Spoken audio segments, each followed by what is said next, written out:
नमस्कार दोस्तों, मैं डॉक्टर दीपिका मोरियानी अजमेर से। आज मैं आपसे बात करूंगी कुछ होम्योपैथी कंसेप्ट्स के बारे में या फिर मिसकंसेप्ट्स के बारे में, जो कि बहुत लोग आते हैं और मेरे से पूछते हैं। मेरे काफी पेशेंट्स भी आते हैं और वो होम्योपैथी के बारे में कुछ ऐसी बातें पूछते हैं जो कि मुझे लगता है कि सब लोगों को जानना बहुत जरूरी है।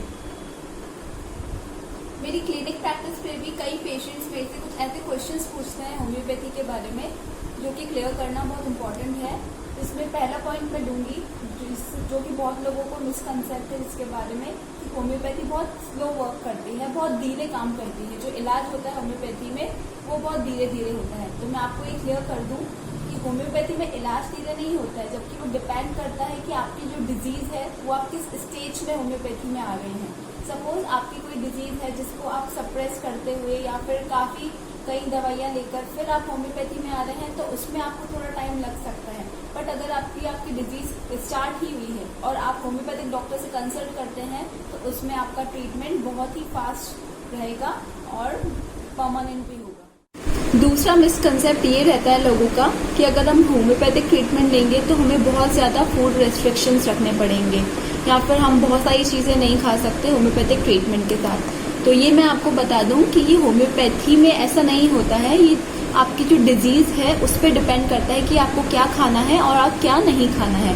फॉर एग्जाम्पल, कोई डायबिटिक पेशेंट है तो उसको शुगर कंज्यूम नहीं करनी है, ये उसकी डिजीज कहती है, ना कि कोई पैथी कहती है। हाँ, मैं आपको होम्योपैथी का ये बता सकती हूँ कि जो होम्योपैथिक ट्रीटमेंट के साथ एक कॉफ़ी ऐसी चीज़ है जिसका आपको थोड़ा ध्यान रखना है। अगर आप होम्योपैथिक मेडिसिन ले रहे हैं तो उसके 2-3 घंटे के डिफरेंस के बाद ही कॉफ़ी लीजिए, क्योंकि जो कॉफ़ी होती है वो होम्योपैथी में एक एंटीडोट माना जाता है। बाकी आप जो भी नॉर्मल आपकी डे टू डे लाइफ में जो भी आप खाना खाते हैं वो आप खा सकते हैं होम्योपैथिक ट्रीटमेंट के साथ। तीसरा मिसकंसेप्ट ये होता है लोगों को कि जो होम्योपैथी सिस्टम है वो सिर्फ क्रॉनिक डिजीजेस के लिए ही बना है। इसका मतलब ये कि जो लंबे समय से चलती आ रही है बीमारियां, उनके ट्रीटमेंट के लिए ही होम्योपैथी होती है। एक्यूट डिजीजेस में होम्योपैथी काम नहीं करती है। तो इसमें मैं आपको ये बताना चाहूंगी कि ये बिल्कुल गलत सोच है लोगों की कि होम्योपैथी सिर्फ क्रॉनिक डिजीजेस में ही काम करती है। कुछ जो एक्यूट केसेस होते हैं, बुखार, खांसी, जुकाम, इसमें भी होम्योपैथी बहुत जल्द से जल्द आराम देती है। मैंने अपनी क्लिनिक में भी काफ़ी पेशेंट्स को वायरल फीवर के केसेस में 1-2 घंटे में उनका फीवर कंट्रोल किया है होम्योपैथिक मेडिसिन से। तो ये भी एक बहुत बड़ा मिसकंसेप्ट है लोगों का कि होम्योपैथी एक्यूट केसेस में काम नहीं करती है। बहुत लोगों का ये मानना होता है कि होम्योपैथिक दवाइयाँ जो होती है वो सिर्फ शुगर पिल्स होती है, उनमें कोई मेडिसिन नहीं होती है। ये जो शुगर पिल्स होती हैं इन्हें हम होम्योपैथी में ग्लोब्यूल्स कहते हैं, और ये जो ग्लोब्यूल्स रहते हैं इनमें हम मेडिसिन डाल के देते हैं। तो ये जो शुगर पिल्स होती है ये सिर्फ एक मीडिएटर होता है मेडिसिन और आपकी बॉडी के बीच में। ये जो ग्लोब्यूल्स होते हैं ये मेडिसिन को एब्जॉर्ब करते हैं, फिर वो आपकी बॉडी में जाते हैं। हम ग्लोब्यूल्स में मेडिसिन को मिक्स करके पेशेंट्स को देते हैं। मेडिसिन बहुत सारी होती है, हर पेशेंट के लिए अलग मेडिसिन होती है, बट जो मीडिएटर होता है, जो ग्लोब्यूल्स होते हैं, वो सिर्फ एक मीडिएटर होता है उस मेडिसिन को एब्जॉर्ब करने का। ऐसा भी माना जाता है, बहुत लोग कहते हैं कि होम्योपैथी ट्रीटमेंट के लिए हमें कोई भी इन्वेस्टिगेशन या कोई भी डायग्नोसिस करवाने की ज़रूरत नहीं है। तो ये भी मैं आपको क्लियर करूं कि ये जो डायग्नोसिस और इन्वेस्टिगेशन कराते हैं ये हम डिजीज़ को पहचानने के लिए कराते हैं। सपोज कोई अगर पेशेंट आता है पेट की कोई प्रॉब्लम लेकर, तो उसकी एक बार सोनोग्राफी करना ज़रूरी है ताकि हमें पता चल सके कि पेशेंट की बॉडी में क्या प्रॉब्लम आ रही है, क्या दिक्कत आ रही है जिस वजह से उसको ये सिम्टम्स आ रहे हैं। तो हम होम्योपैथी में भी डायग्नोसिस और इन्वेस्टिगेशंस करवाते हैं और फिर उसके बाद ही ट्रीटमेंट देते हैं।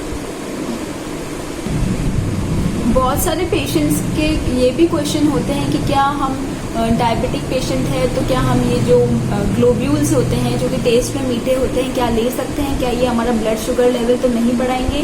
तो ये मैं आपको क्लियर करना चाहूँगी, ये जो ग्लोब्यूल्स होते हैं इनमें शुगर की क्वांटिटी इतनी कम होती है कि अगर एक नॉर्मल इंसान या कोई डायबिटिक पेशेंट भी अगर इतनी क्वांटिटी शुगर की कंज्यूम करता है तो वो उसके लिए हार्मफुल नहीं होती है। तो जो डायबिटिक पेशेंट्स होते हैं वो भी इजीली ये ग्लोब्यूल्स कंज्यूम कर सकते हैं।